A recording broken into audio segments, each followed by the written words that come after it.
Okay, so for my assignment this week, I have the UDL Principles 3.1 right here, which is options that provide or activate background knowledge, and then I also have 3.2, which is options that highlight critical features, big ideas, and relationships. So for these, I have three different websites to utilize. One of them kind of focuses more on 3.2, but two of them kind of focus on both, or can be used for both.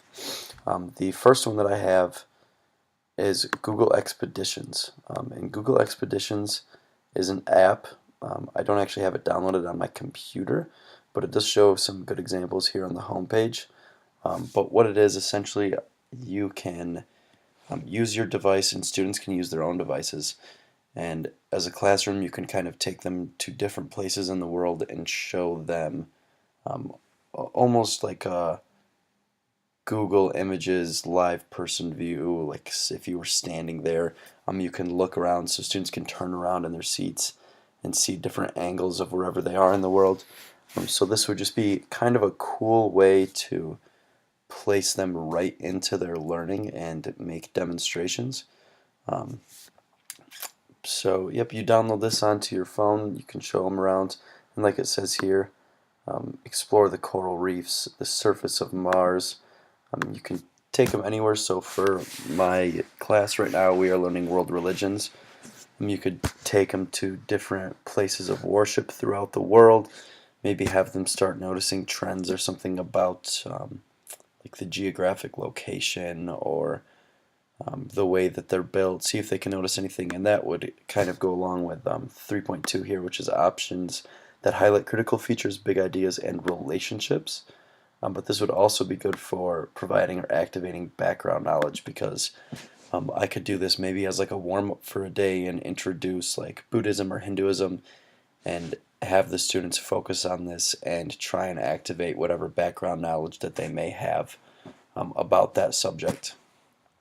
Um, the next thing that I have here is this was actually a tool provided to us during a seminar that I think is really, really awesome, and you can continue to use this even after you graduate, but it's through Grand Valley. Um, it is the WGVU PBS Learning, and with this, the great thing about, or the great UDL thing about this is that you can search any subject here. So I've been searching world religions, will probably come up because these are what my examples have been.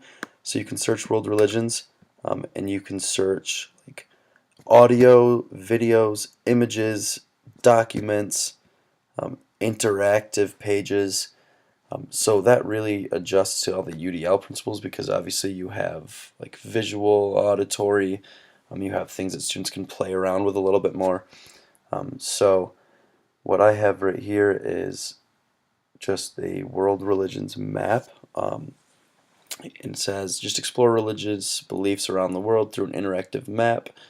And it's kind of cool as you go around. It just shows. I'll click launch here. I have a slow computer, so just give it a second.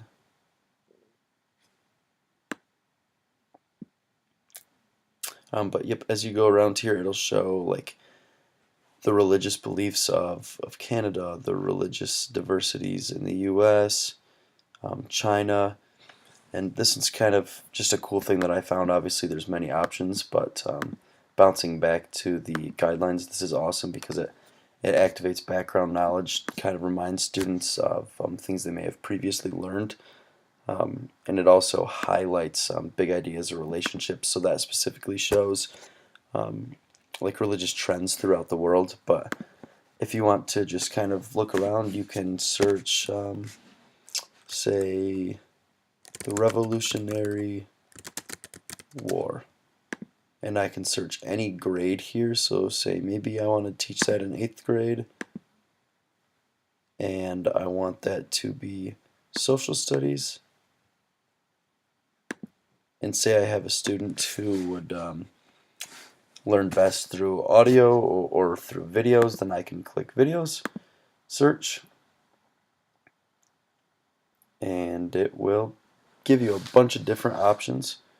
And then, I mean, obviously, you're going to have to maybe go through or do some research and find something that's going to be best for these students, or you can let them look around a little bit if this is something that they have time to do. But yeah, the other thing that I have is going to be more 3.2, which is options that highlight critical features, big ideas, and relationships. And what I have here is, it's called bubble.us. Although it does ask you to sign in or register, you can do it without signing in. So start brainstorming.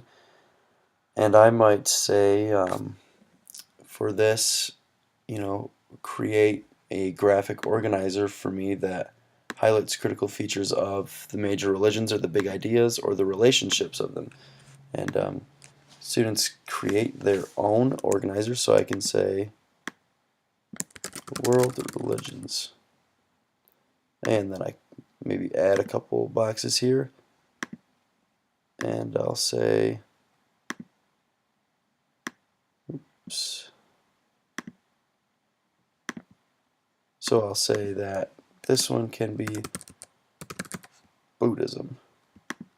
And over here, we can have Hinduism. And students can create their own. I'm going to delete this one.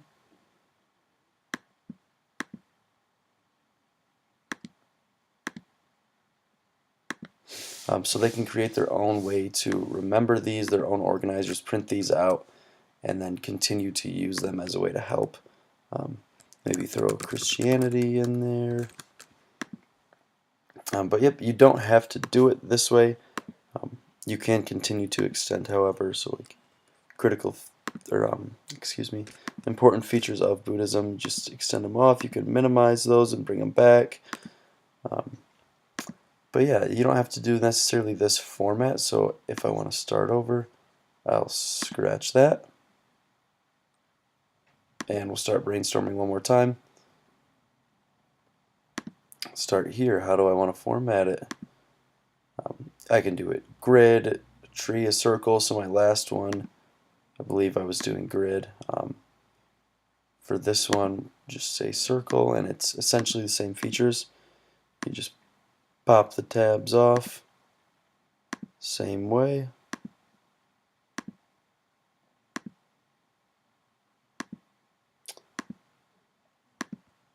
But yeah, so this one is, I think, really good for 3.2.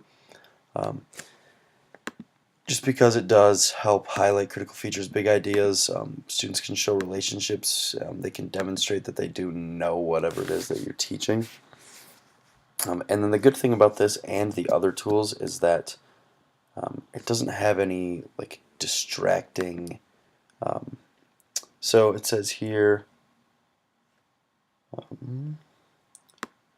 reduce extraneous features and non-relevant features.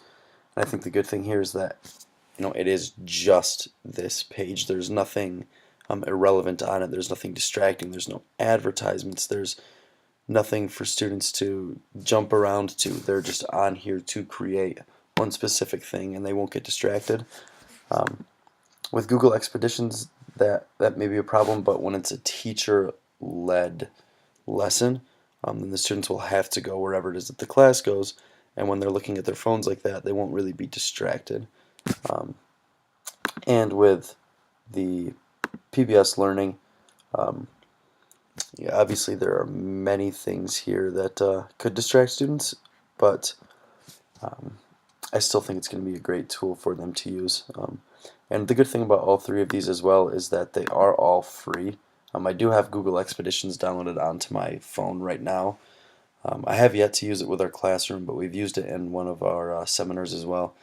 But I just think it's awesome that all of these are free that you can use. But yeah, that is all I have for you.